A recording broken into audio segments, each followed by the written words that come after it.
আসসালামু আলাইকুম এভরিওয়ান, আশা করি সবাই খুব ভালো আছেন। কিন্তু আমি মোটামুটি একটু অসুস্থ।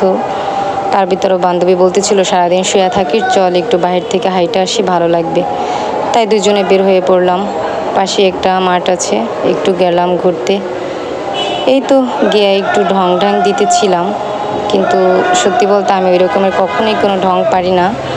তো দুজনে একটু হাসি ঠাট্টা করলাম, তারপর একটু ঢং টং দিলাম, দুইজনে কাপেলদের মতো একটু হাঁটলাম। মোটামুটি খুব ভালো লাগছে। কিছু পিক তুললাম, তারপর দেখি যে আসলে সত্যি অনেক ভালো লাগতেছে। আসলে কিছু কিছু টাইমে শরীর খারাপ লাগলে বাইরে থেকে একটু ঘুরে আসলে মনটা অনেক ফ্রেশ হয়। আলহামদুলিল্লাহ খুব ভালোই লাগছে। তো সবাই দোয়া করবেন আমাদের জন্য, যাতে সবসময় সুস্থ থাকি, ভালো থাকি। আল্লাহ যেন সবসময় সুস্থ রাখে সবাইকে, এই দোয়াই করবেন। তো এই পর্যন্তই, সবাই ভালো থাকবেন। আসসালামু আলাইকুম। আমার জন্য সবাই দোয়া করবেন।